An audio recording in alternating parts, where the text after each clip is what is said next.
Muy bien, estamos en Prisma 24, esta vez hablando con el concejal Pablo Pinto. Gracias, Pablo, por venir. Gracias a vos. Bueno, nos hemos tomado un cafecito, entrando un poquito en clima, sobre todo, la actividad que venís llevando a cabo dentro de lo que es el Consejo Deliberante de la ciudad de Cosquín, ¿no? Sí, exactamente. Bueno, un consejo, como todos sabemos, ¿no? El Consejo Deliberante de Cosquín tiene una particularidad en la actualidad, que es el partido oficialista, el oficialismo, el bloque es minoría, con lo cual esto genera algunas complicaciones y atenta contra la gobernabilidad de la ciudad, así que con esto nos hemos encontrado estos últimos tiempos, pero continúa con esa postura aún superada a las elecciones. Sí, la verdad que desgraciadamente los concejales de la oposición, y en esto siempre yo personalizo en tres concejales puntualmente, que son el concejal Biel, el concejal Sierra y el concejal Licari, que habiendo pasado las elecciones es como que han profundizado aún más esta forma de trabajar, que desgraciadamente y lamentablemente está muy lejos de que haya una madurez política. Sí, en algunas situaciones se ha logrado algún consenso, pero siempre remando en dulce de leche, ¿no? Como por ahí mal se dice. Uno de los temas que generó bastante rispidez dentro del seno del Consejo Deliberante fue el tema del banco de terrenos, ¿no? Sí, nosotros, para que se entienda esto, porque desde el año pasado venimos arrastrando este tema y se ha desvirtuado mucho. Las promesas de campaña ya desde el 2011, cuando Proyecto Cosquín empezó a trabajar junto con Gabriel y en ese momento compartía la banca de concejales con Laura Vie, siempre hablamos de un banco de tierra como un registro, ¿no?, de todos aquellos bienes inmuebles que tiene el municipio. Hablamos de terreno, hablamos de edificios, para ponerlos a resguardo. Siempre el concepto que nosotros siempre hemos dado desde Proyecto Cosquín, que el banco de tierra es un registro en el cual están asentados todos los bienes inmuebles del municipio. Bien, eso por un lado. La idea y el trabajo del Proyecto Cosquín, de la gestión de Gabriel Musso, lo que Gabriel siempre nos ha planteado a todas las áreas, sí. El tema de trabajar con distintos programas de hábitat y ir valiéndose de esos terrenos para llevarlo adelante. El año pasado nosotros generamos dentro de este programa de hábitat una serie de acciones y de propuestas que tienen que ver, por ejemplo, por un lado este programa Mis Manos, Mi Casa, sí, que era un programa fraterno de construcción utilizando viviendas de triple impacto, trabajando con el reciclado de las botellas y demás, y con una visión puntual de hacerlo a través de desarrollo social, apuntado a gente con una vulnerabilidad alta, en la cual tengan ciertas particularidades que haya que darle una mano. En esa idea del programa Mis Manos, Mi Casa, lo que se plantea es que también esa persona beneficiada se compromete a trabajarla en forma conjunta. La idea es justamente, y utilizando el programa presente y la mecánica del programa presente, es generar capacitaciones en las cuales es obligatorio para aquellos beneficiarios hacer la capacitación. Si por el motivo que fuere no pueden hacerlo directamente el beneficiario, que tenga un solidario que se sume, algún amigo, algún pariente, algún vecino solidario que se sume a participar en este trabajo, capacitarse, y el trabajo de construcción en minga, ¿no? O sea, colaborativo, hacer las prácticas de este curso construyendo una serie de viviendas que sería adjudicada a estas personas. Sumar también a estas capacitaciones, abrirla a toda la población, porque es un sistema constructivo muy interesante que tiene que ver justamente con viviendas de triple impacto, viviendas que contemplan la sustentabilidad. Estamos hablando de casas que son construidas con material reciclado, casas que cuando uno las termina no hay ninguna construcción que tenga nada que envidiable, porque inclusive respetan todos los parámetros y todas las normas de seguridad. Ese era uno de los programas que tenemos hoy en vías sí, claro, que se vaya generando utilizando. ¿Y cuál es el problema? ¿Cuál es la oposición? Sería? La oposición que nosotros tenemos es, el año pasado se planteó el remate de 40 lotes, sí, de los cuales ya uno de esos lotes ya se ha usurpado. hablamos de un universo de 400 y pico lotes que recuperó esta gestión de Proyecto Cosquín, en la cual habían sido donados por allá por la década del 80, pero nunca el municipio los había registrado a su nombre. Mira. Este registro se genera en esta gestión, le encabezó el asesor letrado Matías Chamorro, quien fue el encargado de llevar adelante, y hoy por hoy todos esos lotes están a nombre del municipio. Nunca lo estuvieron, fueron donados pero nunca lo estuvieron a nombre del municipio. Gran parte de esos lotes ya han sido usurpados en todos estos años, pero bueno, queda ahí un universo todavía dando vuelta, y sobre eso el municipio toma posesión y acciones sobre los mismos. Una parte de esos terrenos para Mi Mano Mi Casa que te hablaba, estamos hablando de otro grupo también de terrenos, ¿por qué no ponerlos al remate para ir realizando distintas acciones? ¿Por qué no pensar también en distintos programas que permitan llevarle la vivienda al resto de los vecinos de Cosquín que tienen una necesidad habitacional? Esa es la idea del Proyecto Cosquín, sobre la cual nos hemos centrado para trabajar. Desgraciadamente, teniendo un consejo en contra, todo esto se ve frustrado. Es por ello que el año pasado se rechazó el remate de los 40 lotes, que entre las finalidades que tenía el remate era un poco colaborar y paliar la situación económica de aquel momento, y aparte también pensar en algunas obras de infraestructura para el barrio. No se logró concretar el año pasado. Este año, frente a la situación económica que vivimos todos los argentinos, porque es algo que a nosotros como vecinos de una ciudad no podemos estar ajenos y no debemos estar ajenos, la caída en la recaudación nacional y provincial afecta en los municipios, ya que baja la coparticipación.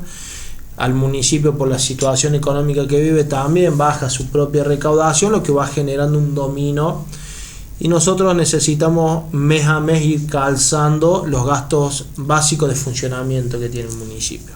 Hablamos de 20 millones mensuales de gastos en sueldo, que en realidad nosotros no hablamos de gastos, sino que hablamos de inversiones.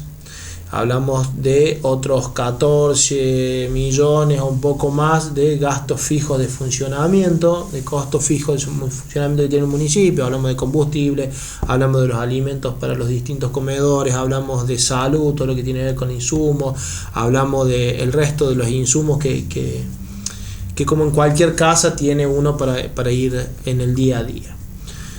Frente a esto es que este año desde el Ejecutivo se nos giró al Consejo Deliberante un proyecto de ordenanza para rematar 39 lotes por un sistema que tiene que ver con remates digitales, haciendo un convenio, firmando un convenio con la justicia de la provincia de Córdoba, que tiene un portal conozco el sistema de subastas, que es muy eficaz, muy rápido y sin demasiado costo. Exactamente. Entonces lo que se plantea a través de esto es poder generar un remate y juntar fondos, y hemos sido claros siempre que es justamente para paliar la situación económica que se vive, para pagar sueldos y gastos de funcionamiento. No significa que con rematar 40 lotes o 39 lotes vamos a subsanar la situación, porque no alcanzaría tampoco, pero es ir generando junto a distintas acciones oxígeno y pudiendo cobrar esa falta que hay por ahí, o esa bajante en las recaudaciones o en lo que ingresa por coparticipación. Bueno, después de discutirlo mucho tiempo, hemos logrado un punto de acuerdo entre todos los concejales. Se aprobó la semana pasada la autorización a rematar, pero no de los 39 lotes, sino que de 10 lotes. Entonces lo que nos comprometimos, y todos los bloques se comprometieron, todos los concejales se comprometieron, es ir rematando de a 10 lotes. O sea, hacer una ordenanza, autorizar el remate de 10 lotes, cumplido ese remate, hacer otra ordenanza nueva con otros 10 lotes. Pero así continuidad de seguimiento, de la utilización del dinero y demás. Entonces de esta forma llegar, pero en pequeños orden. Esperemos que eso se respete la palabra de los concejales. También hicimos una incorporación, una modificación ahí que tiene que ver con ampliar las posibilidades. Lo que plantea es que en una primera vuelta se rematen los lotes por subasta electrónica, pero aquellos lotes que vayan quedando, que no ha habido oferta, que no han sido vendidos, que formen un banco final, ¿no? de lotes, con todos los que vayan quedando remanentes de cada una de estas instancias, y que al final de todo se haga un remate presencial. Ajá. ¿Por qué? Con todo ese universo que queda. Que queda dando Ajá, vuelta. Porque sí. hay mucha gente que por ahí no tiene acceso a una computadora o a la tecnología, entonces decir, se remataron tantos lotes, tantos quedaron. Estos lotes están ubicados en la falda de la montaña. Esos lotes están en lo que sería San José Obrero. Son lotes, y siempre lo hemos dicho, son lotes que no tienen servicio, con lo cual eso tampoco está engañada a la gente para nada. En la publicidad tiene que salir de esa forma expresado, de que son lotes sin servicio. También está planteado las bases y las características de cada uno de los lotes, porque cada ordenanza tiene el listado de los lotes que se ponen a remata, a subasta, y las características, las bases. Y ya ahora en este momento hay 10 que están puestos. Hay 10, se aprobó la semana base? pasada. Sí, cada lote tiene su base. Ajá. Hablamos lotes que van desde los 60.000 pesos hasta los 120.000 pesos. Mira. Respetando las particularidades de cada lote. Hablamos de ubicación, hablamos de dimensiones y demás. Bien, de características. Eso estaría como uno de los temas que más ruido por ahí. O sea que estamos en instancia de superar este tema que fue ríspido y se sigue avanzando con otros temas en particular, ¿no? Sí, después tenemos ahí un par de temas que tienen que ver con una estrategia que viene llevando los concejales Licari, Sierra y Vie, una estrategia que puntualmente están apuntando a entorpecer o a, mejor dicho, seguir intentando bajar la credibilidad de esta gestión de gobierno. ¿A qué nos referimos con esto? Ya la semana pasada se presentó un proyecto de ordenanza de Banco de Tierra disfrazado de interés de poner orden sobre los terrenos municipales y qué hacer con los mismos. El año pasado se presentó ese proyecto, si bien nosotros veníamos como bloque hablando algunas cuestiones con el Ejecutivo, en el medio de esas charlas que venimos haciendo, curiosamente el concejal Sierra presenta un proyecto de ordenanza sobre Banco de Tierra, casualidad, un proyecto de ordenanza que después fue aprobado en el Consejo, pero después fue rechazado, fue vetado por el Ejecutivo. El año pasado yo presenté un proyecto sobre ruidos molestos, un proyecto de ordenanza, de modificación. En ese momento, cuando yo lo presenté, la concejal Vie lo que planteó fue de que primero debía modificarse la ordenanza de espectáculos públicos. Mi proyecto fue cajoneado, se aprobó por los bloques de la oposición un proyecto de ordenanza sobre espectáculos públicos, que también fue vetado, porque había un montón de cuestiones que no habían sido tenidas en cuenta. Este año, como te decía, la semana pasada se presentó este proyecto sobre Banco de Tierra, y este jueves presentó la concejal Vie nuevamente su proyecto de espectáculos públicos. Acá es clara la intencionalidad que tiene esto, porque faltando 2 meses o 3 meses de gestión de este Consejo Deliberante, presentar un proyecto que es tan amplio y que es tan importante por las características propias de nuestra ciudad, habiendo tenido todo un año, si realmente tenemos intenciones de dejar una herramienta para nuestra ciudad, para la posteridad, para que se regule de acá en adelante, lo hubiera presentado a principio de año, no ahora a fin de año, porque tiene una única intencionalidad que es de que este proyecto sea vetado, al igual que el de Banco de Tierra, para seguir generando, horadando sobre lo que es la credibilidad o la imagen de esta gestión de gobierno. La verdad que es lamentable que hayamos caído, o que los concejales hayan caído en este trabajo, pero es a lo que nos han ido llevando un mecanismo de trabajo durante este año, ¿no? Día a día, pedido de informe sobre pedido de informe, cuestionamientos y demás. A ver, es real que nuestra ciudad necesita actualizar, modificar y cambiar muchísimas normas, pero para eso nosotros desde el Consejo Deliberante es nuestro rol modificarlas y cambiarlas, pero es generar ordenanzas que sean aplicables, y para ello es necesario sí o sí que vos te sientes con el Departamento Ejecutivo Municipal, quien es el encargado de aplicarla, pero aparte es quien hoy está gobernando y quien va marcando o va poniendo las políticas.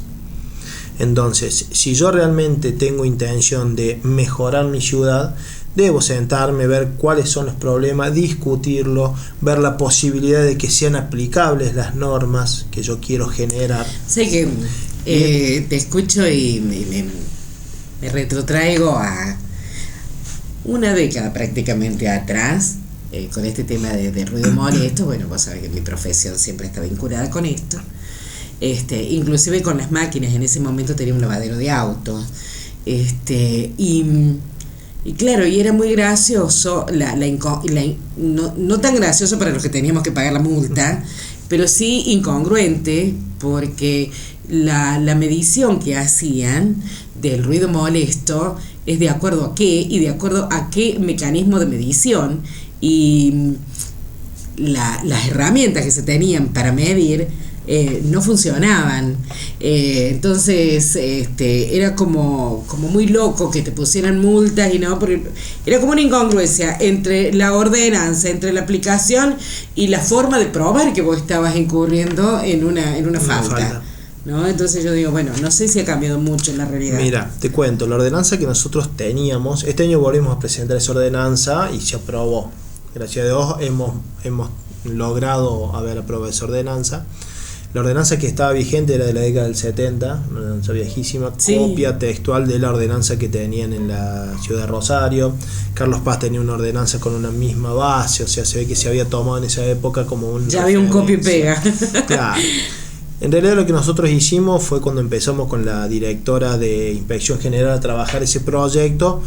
La idea nuestra era empezar a trabajar fundamentalmente con el tema de los caños de escape, de las motos y demás. Pero bueno, nos encontramos que esto estaba dentro de una ordenanza de ruidos molestos que había que modificarla íntegra. Entonces, a ver, lo que tiene esta ordenanza de novedoso es, más allá de una actualización, hemos tomado parámetros incluso los equipos de medición tienen que tener una calibración, tienen que respetar valores que están instalados a través de normas IRAM determinadas, tanto para los vehículos, tanto para las maquinarias. Hemos considerado las particularidades de nuestra ciudad, de ser una ciudad turística, de ser una ciudad que la cultura y sobre todo lo musical tiene una gran impronta, con lo cual hemos considerado también esas situaciones particulares. Claro. Hemos trabajado regulando algo que por ahí suena un poco medio extraño, ¿no? Pero el tema de las sirenas y el tema de las alarmas. Pero fundamentalmente porque toda alarma de un vehículo oficial viene con sus valores sonoros ya calibrados y homologados. Nosotros no intentamos meternos para generar un obstáculo con eso, al contrario, es tomando esos valores. Pero más que nada está orientado a las sirenas de las alarmas. Nosotros nos pasa a todos, a menos que por ejemplo la noche se dispara una alarma y se dispara, o durante el día cada rato se dispara por un problema de calibración. Hoy con esta ordenanza que tenemos exige y obliga a las personas que tengan y que reparen esa alarma para que no esté disparándose. Claro. También exige y plantea los decibeles que tienen que tener esa alarma, porque también a nivel nacional, a nivel internacional tienen ciertos parámetros, hay normas y hay que regulan justamente cuáles son los decibeles. Porque los decibeles y la parte de graves y agudos. Exactamente. Claro. También modifica la forma de tomar las mediciones, esto que hablamos, que vos contabas en tu experiencia, ¿no?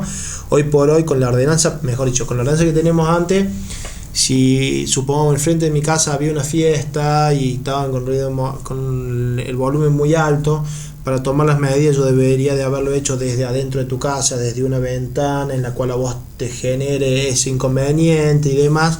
La ordenanza nueva lo que permite que vos, el inspector, el agente que vaya a realizar la constatación, lo pueda hacer desde la vereda, desde una medianera, sin la necesidad de meterse dentro de tu casa. Entonces, esto está muy bueno. También esta ordenanza lo que plantea y hace solidarios a los padres de aquellos menores que generan algún tipo de molestia, bueno, que sean responsables.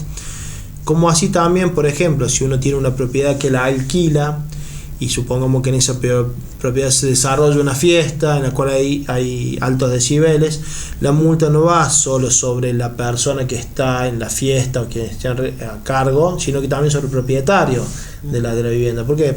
Porque por ahí a lo mejor vos la alquilaste temporariamente para un turista y se fue y con él se fue la multa, ¿no? Bueno, Claro.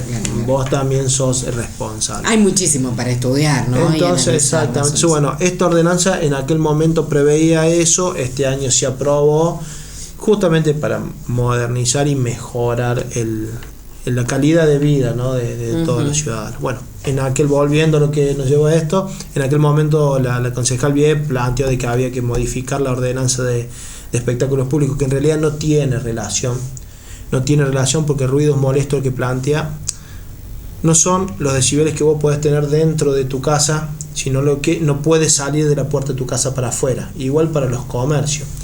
Yo puedo tener por ejemplo, ¿no? Un boliche bailable en el cual me permite ciertos que yo tenga dentro de mi boliche ciertos decibeles máximos. La ordenanza de ruidos molestos lo plantea desde que de la puerta para afuera no puede salir. ¿Cómo lo insonorizaste? Entonces es una responsabilidad. Si vos adentro podés tener 70, pero para afuera no pueden salir 10, vos tenés la obligación de hacerlas tal. Entonces no tenía en realidad un sustento esto que planteó, no obstante eso se generó esa ordenanza, se cajoneó, ella era en aquel momento la presidenta, se cajoneó el proyecto que habíamos presentado en conjunto entre el resto del bloque de Proyecto Cosquín y el Ejecutivo Municipal. Este año esta ordenanza salió. Hoy, este jueves pasado, la concejal Vie presenta nuevamente esta ordenanza y como te decía recién, si hubiera habido una intencionalidad de dejar una herramienta para mejorar la calidad de vida de nuestra ciudad, para modernizarla, para apostar al progreso, un tema tan sensible y tan amplio y tan complicado como es de los espectáculos públicos, porque como ciudad cultural vivimos de ello. El Festival de Folclore es un hecho cultural y que justamente tiene que ver con los espectáculos, el Cosquín de Peña. Sí, entonces no lo podés resolver en 2 o 3 meses. Entonces es bien marcada la intencionalidad que tiene esta estrategia. Pero para pasar en limpio, ¿cuál es la intención? De que vaya de nuevo a vetarse. Es que sea vetada y poder seguir pegando y tildando la gestión municipal, pegándole al intendente como el intendente que veta todo lo que a él no le guste. Y no es la realidad. La realidad es otra. Mira vos. Esto es más o menos así el clima. Yo pensé que se había superado. Como no asisto, yo siempre hago las notas desde el estudio. Pensé que se había superado en parte. No, es más, después de las elecciones, a este sector puntualmente, de estos 3 concejales que antes eran de bloques diferentes, hoy se han unido en una nueva fuerza política local, que a partir de la gestión nueva que ingresaron al consejo con 2 concejales. Es como que no han asumido no haber sido elegidos ellos para gobernar nuestra ciudad. Entonces, bueno, día a día se nos da esta situación. Pablo, aparte del consejo, estás trabajando mucho con el tema salud animal y hay algo que te quiero preguntar porque vi unas informaciones así que están haciendo un trabajo muy lindo de cisternas en conjunto con la gente, con los productores, ¿verdad? Sí, exactamente. Mira, te cuento. Yo me involucro en esto en los primeros tiempos, segundo año de gestión en el Consejo Liberante a través de un convenio con la Universidad Católica, con la Facultad de Veterinaria. Se hizo un trabajo con los productores caprinos de nuestra ciudad. Se hizo todo un relevamiento y demás. En aquel momento se encontró que desde la parte sanitaria de los animales, Cosquín todos los productores tenían una muy buena salud en su ganado. Ahí quedó ya una relación con los productores por mi parte, y charlando y viendo gente o un sector, mejor dicho, en nuestra ciudad, en la cual nunca se le había prestado atención, nunca se les había tenido en cuenta, ¿no? Y era es un mercado muy grande el que hay en esto y nunca habían sido atendidos, sinceramente. Están totalmente olvidados. Cuando hablando con el intendente, con Gabriel, le planteé este tema, nos pusimos a ver qué se podía hacer, hicimos una reunión, citamos a los productores y empezamos en este trabajo que tiene que ver un poco con soñar hacia futuro. Vemos todo en un horizonte, la cooperativización como el mecanismo, claro. El mecanismo. Claro. Entonces empezamos a charlar. Entre las primeras acciones que llevamos adelante fue Gabriel dispuso ante la necesidad de mejorar los costos del alimento, comprar una moledora de grano que la compró el municipio, que se instaló en el área de ambiente. Ahí se sumó a trabajar el coordinador de ambiente Matías Terán y el veterinario Fernando Cano, quien es el nexo mayor que hay entre el municipio y los productores.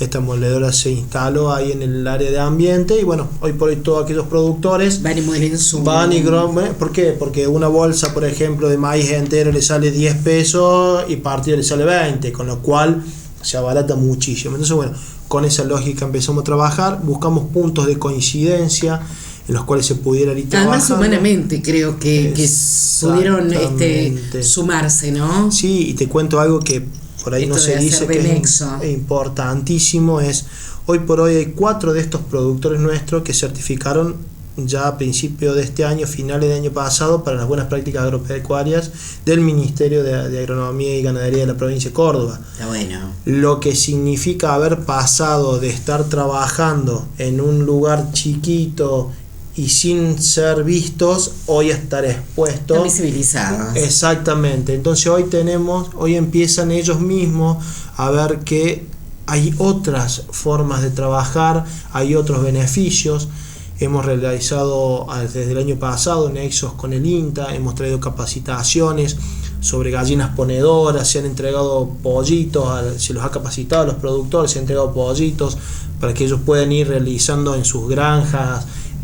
También un poco trabajo con esto, con los huevos. Está bien. Hemos trabajado también fuertemente con algunas capacitaciones que tienen que ver con, por ejemplo, la conservas, por ejemplo, para que ellos puedan hacer conservas y demás. Y también con el INTA lo que se logró, después un trabajo de gestión muy grande que la llevó adelante Matías Terán antes de irse y dejó ya el barco flotando en esto. Sí. Ahora nosotros tenemos que tomar el timón y seguir adelante, que es con la financiación y la capacitación del INTA, construir 15 cisternas de agua por recolección de lluvia, justamente para productores de la zona de Las Tunas, para que puedan tener agua recolectando de los techos de sus propias viviendas, o si tienen por ahí algún galpón, a una cisterna de 16.000 litros para tener agua para sus animales, principalmente su huerta, y que también puede ser utilizada en sus casas. La zona de Las Tunas tiene problemas de agua, entonces siempre, y sobre todo que ha sido olvidado. Lo que tiene de bueno esto, que más allá de tener la cisterna, también estamos capacitándonos para construirlas nosotros. Son 3 cisternas que las hacemos de la mano del INTA, ya realizamos 2, esta semana terminó la segunda, la semana que viene realizamos la tercera, y de ahí en más las otras 12 cisternas ya las realizamos adelante entre un trabajo entre personal municipal que se puso a disposición desde el área de servicios públicos. Ajá. Y productores. También en esto se ha sumado el pastor Patricio para hacer la capacitación, para darnos una mano en este trabajo, que es todo voluntario, o sea, acá tanto Eli, que es la chica que está, Elizabeth Artaza, que está en ambiente, que ha trabajado en la parte administrativa, cuando terminaba su jornada de trabajo se iba para allá arriba a Las Tunas a trabajar en la construcción de cisternas, los productores, los beneficiarios. El pastor Patricio se sumó de la misma forma, yo también en los horarios de tener, y íbamos a ponernos a laburar, la verdad que está buenísimo. Un trabajo en minga. O sea, una vez que aplicas esto, aprendes cómo se hace, cómo esto se puede trasladar a otros sectores. Y ya tenemos gente nuestra capacitada. Claro, hay algo que no se conoce mucho, y es este tema que vos decías, los productores, ¿no? En Cosquín, hace tiempo atrás no se conocía de la manera que se conoce la producción caprina, con respecto también, por ejemplo, a la parte agropecuaria, acá ganadera, a la salida de Cosquín, que fue premiada y todo lo demás. Sí. Es decir, hay un crecimiento. Exactamente, hay un crecimiento, y sobre todo se ha dado este crecimiento y fundamentalmente por un estado presente, un municipio presente en un sector en el cual nunca lo estuvo. Claro. Esto hay que decirlo con todas las letras. Nosotros con Gabriel, esto fue bien claro cuando nos hemos reunido con los productores. Nosotros no venimos a ofrecer cosas que no van a pasar, sí ayudarles a gestionar aquellas cosas que como municipio podemos hacerlas y de las cuales usted no tiene alcance para acercárselas. Se ha conseguido también en algunos momentos alimentos, que la provincia baje alimentos para los productores. entre todas estas ideas y estos sueños que tenemos, trabajando con algunas alternativas de algunos suplementos alimentarios para los pequeños rumiantes. Claro.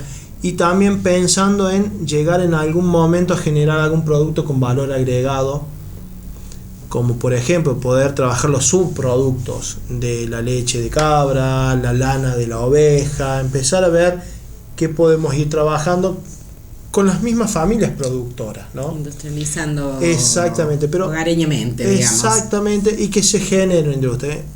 ¿Por qué no permitirnos soñar y lograr de que el día de mañana en cada comedor de Cosquín haya cabritos que nosotros mismos los produzcamos, que nuestros mismos productores sean los que los críen? ¿Por qué no lograr como un sueño, y esto es un poco delirante, pero por qué no que el poncho coscoíno sea tejido con la lana de nuestras propias ovejas? Entonces nosotros siempre fuimos así como catalogados, zona avícola, punto. Cuando en realidad hay producción mucho más variada, donde todavía quienes vamos para el lado del campo, para el lado de San José, vemos que hay una producción mucho más amplia, conejos mismos, los conejos, hay una amplia producción de conejos en la zona, una producción apícola interesante, es decir que bueno, hace falta apuntalar, pero me quedo con esto de achicar las distancias, porque muchas veces no se conocían entre sí, o los que se conocían por ahí competían, y esto de darse cuenta que remando todos del mismo barco es mucho más fácil. Exactamente, ¿no?